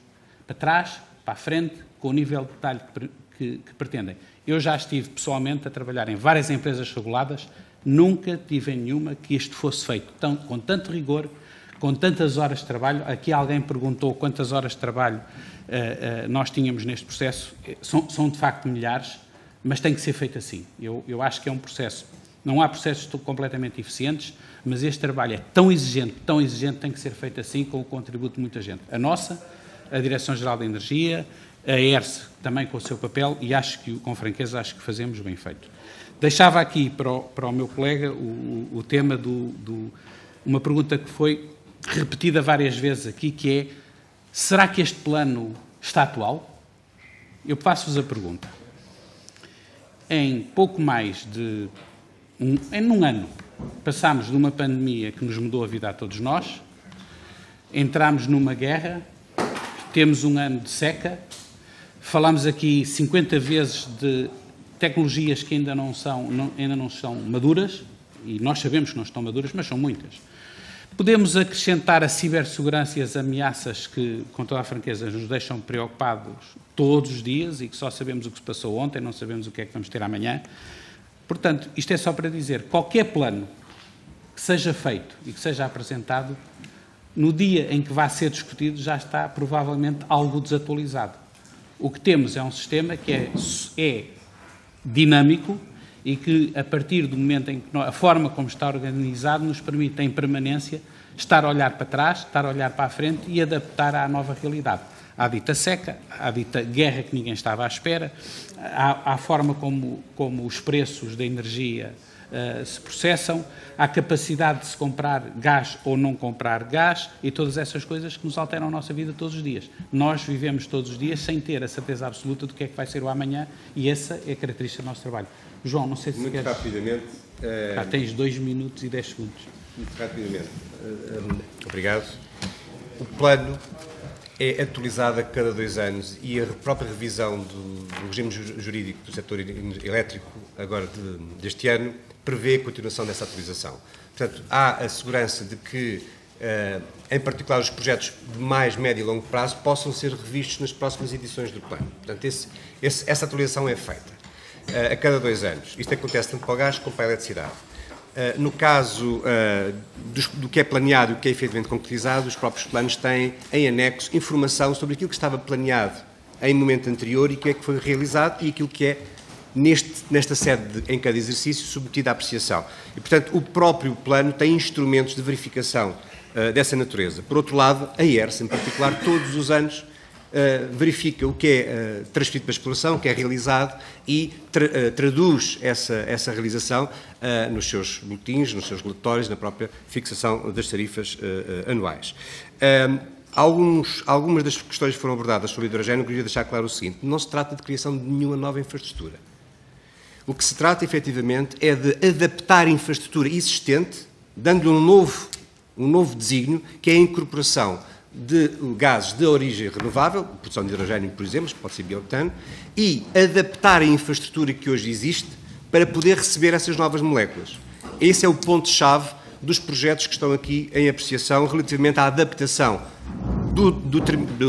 da rede de transporte. O terminal não será adaptado para esse efeito, porque só tem gás natural e vai manter-se como gás natural liquefeito, que é uma das principais, se não atualmente a principal entrada de gás natural em Portugal continental, e o armazenamento do carriço, que tem equipamentos que não suportam a presença de hidrogênio e têm que ser adaptados para esse efeito.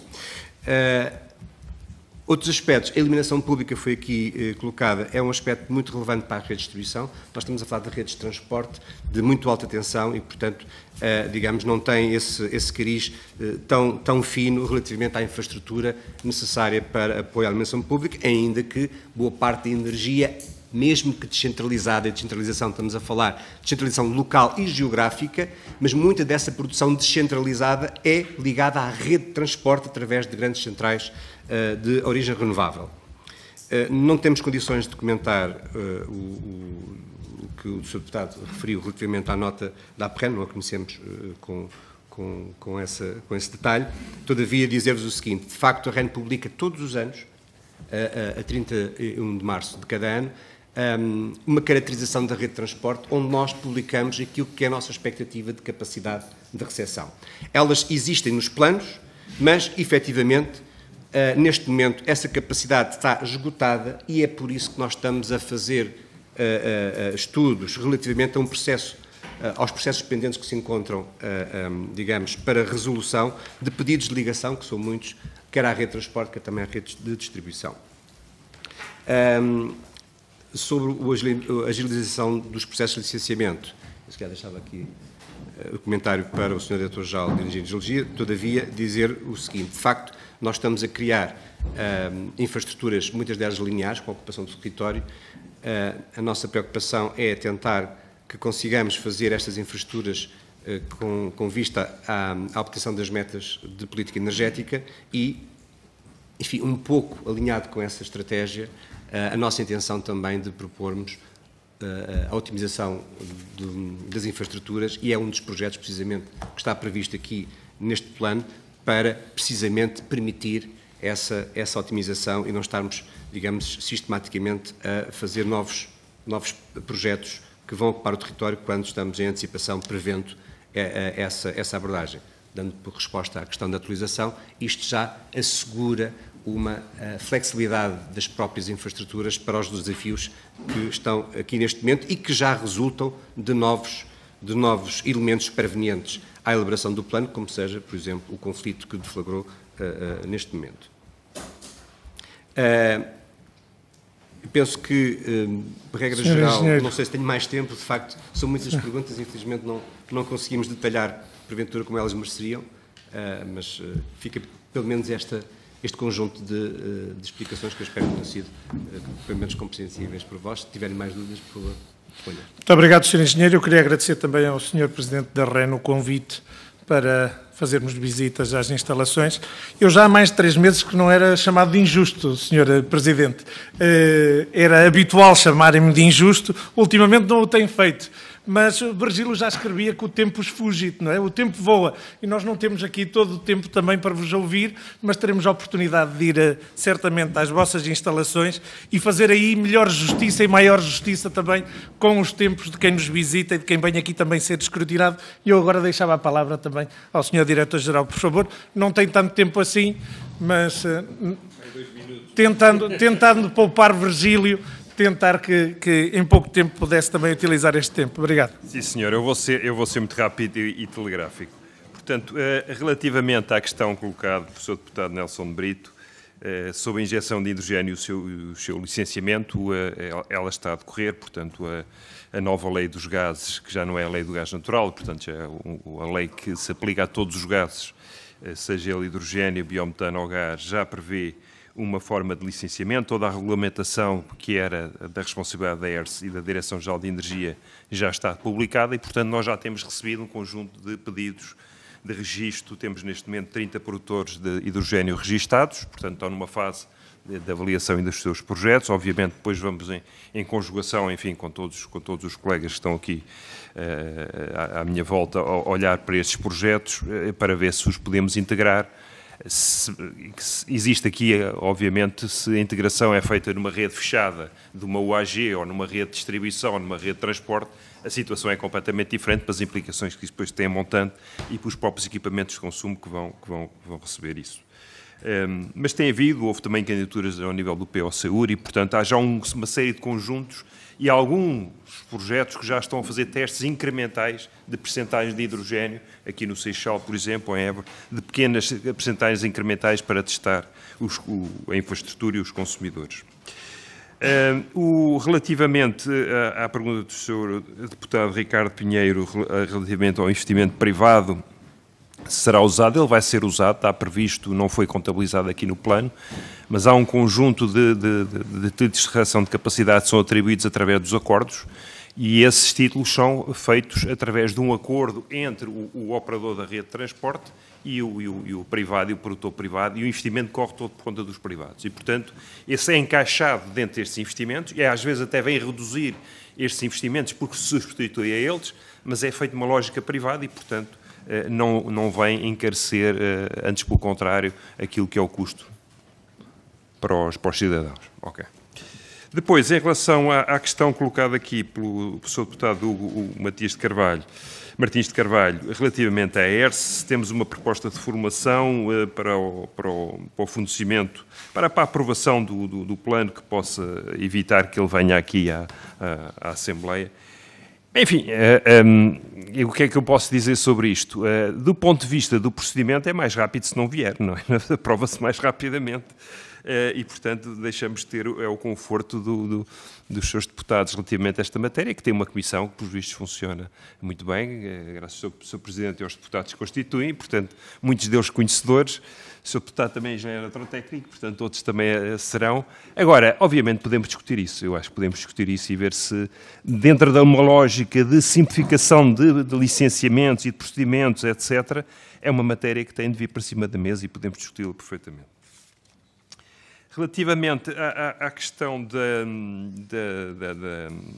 da pouca capacidade de resposta dos organismos licenciadores, eu julgo que já ninguém desconhece que a administração pública, não só por aquilo que foi a estagnação das suas carreiras, do poder de compra que perdeu ao longo dos anos, da incapacidade de recrutar novos elementos para, sobretudo, quadros qualificados. Obviamente que aquilo que tínhamos há 30 anos, que era um quadro de engenheiros altamente qualificados, hoje já não temos e estamos todos à beira dos 50, 60 anos. E, portanto, se continuarmos assim, dentro de 5, 10 anos, não há administração pública. Pronto. É preciso que a administração pública seja uma administração que seja mais competitiva a recrutar e, portanto, tenha capacidade de discutir com outros organismos públicos para públicos e alguns privados para recrutar quadros, sobretudo nesta área do licenciamento, se não corre o risco, obviamente, de não ter essa capacidade e não falo daqui a 20 anos, falo daqui a 4 ou 5. O que é que nós precisamos para responder à questão do armazenamento de gás? Também foi aqui levantado várias vezes, se precisamos de mais armazenamento de gás ou não. Depende da aposta que se fizer. Neste momento nós estamos com uma situação que, do ponto de vista do gás natural, é uma situação complicada. Porquê? Porque temos um conjunto de fornecedores que eram fornecedores estáveis ao longo de muitos anos, a Nigéria, a Argélia, etc. E todos esses fornecedores estão a começar a desaparecer. A Argélia, como sabem, interrompeu o fornecimento através do gasoduto de Marrocos, ele agora vai ser reativado, mas no sentido contrário, a Espanha é que vai meter gás em Marrocos. E, por outro lado, a Nigéria tem falhado alguns fornecimentos. Isto é natural, não é? Metade da Europa deixou de ter fornecimento de gás da Rússia, vai procurar outro lado e começa a competir nos mercados internacionais. Se a Rússia deixar de fornecer a totalidade do gás, vamos ter um problema ainda muito maior. E, portanto, o facto de termos maior capacidade de ter armazenagem em Portugal é um fator extremamente positivo. Agora, depende daquilo que for a projeção daquilo que vai ser o papel do gás no futuro. Não é? Se for para ser até 2030, não vale a pena. Se nós pensarmos que o gás natural pode nos acompanhar até 2040, 2050, por aí fora, sempre em quantidades cada vez mais reduzidas, portanto descarbonizado, eu acho que faz todo o sentido fazermos mais uma caverna ou duas no Carriço e fazer lá mais armazenagem de gás natural, que no futuro pode ser para hidrogénio. E, portanto, reparem, isto no futuro pode ser para biometano, para hidrogénio, para aquilo que for. Portugal tem a ter maior capacidade de ser autónomo e independente do ponto de vista das suas reservas. Falhámos, foi dito aqui pela Sra. Deputada Rita Matias, falhámos na adoção de medidas de eficiência energética, falhámos no reporte, mas do ponto de vista das metas superámos claramente. Nós tínhamos uma meta de 20% europeia, 20% de redução e 25% nacional, e a nossa atingimos uma meta de 32%. Como sabem, a eficiência energética não é muito fácil de quantificar e de isolar, está sempre contaminada por uma série de outros fatores que têm a ver com a produção, a ocupação, etc. E a própria informação que precisamos de ir buscar outros programas, a agricultura, etc. Não é fácil retirar de lá as medidas e, portanto, foi isso que causou um bocadinho aqui esta questão. Obviamente, falando só um bocadinho mais na questão do gás natural, não basta apenas mexer no armazenamento, é mexer no terminal, porque sem mexer no terminal podemos ter aqui também um fator limitante de entrada de gás em Portugal e, portanto, também seria uma situação interessante ter um terminal que pudesse receber aquilo que fosse gás natural, shale, hidrogénio, etc., para expedir e para receber.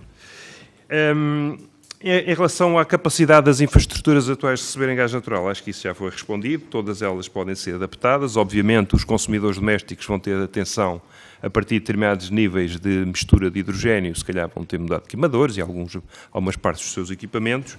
Por isso é que estão-se a fazer estes testes incrementais para se ver o comportamento, mas tudo isso é perfeitamente possível. Fizemos isso com o gás de cidade, como já disse aqui os colegas da ERSE. E, finalmente, só para acabar de responder e para não me adiantar mais, sobre a questão que o Sr. Deputado Bruno Dias, do PCP, colocou, sobre a massificação da produção do autoconsumo individual e coletivo. Se nós conseguimos fazer a aproximação entre a produção e o consumo, temos logo uma vantagem enorme. A grande perda no sistema todo, na fileira toda de produção de energia, é na rede de distribuição. Não é na rede de transporte, não é na produção, é na rede de distribuição. E, portanto, se nós conseguimos, de facto, juntar a produção e o consumo, temos logo aqui um ganho que é bastante significativo. Obviamente que não tem a escala do ponto de vista que a distribuição, que o transporte e a distribuição de energias mais concentradas têm, mas eu acho que até determinada altura é interessante, quer dizer, se nós todos tornarmos produtores consumidores, pomos em causa a própria rede de transporte e distribuição e, portanto, pomos esta situação em causa. Mas neste momento estamos com 600, 700 megawatts de autoconsumo, é perfeitamente acomodável. Em relação à mobilidade elétrica, eu acho que isto dava uma outra discussão e, portanto, não ia entrar por aqui. Obviamente que se chegarmos a 1 milhão de veículos em 2030 ou 5 milhões em 2035, o grande problema não me parece seja a rede de transporte e distribuição ou fazer uma nova rede, eu acho que são os materiais e são as matérias críticas, são as matérias-primas críticas, os lítios, os zincos, os sódios, etc., para fazer isto. Obrigado. Muito bem, muito obrigado. Com esta preocupação terminamos aqui, porque é uma preocupação importante, terminamos aqui esta audição. Eu queria agradecer às 3 entidades e eu agora ia acompanhar os nossos convidados e viria já para retomarmos os trabalhos da Comissão. São 30 segundos.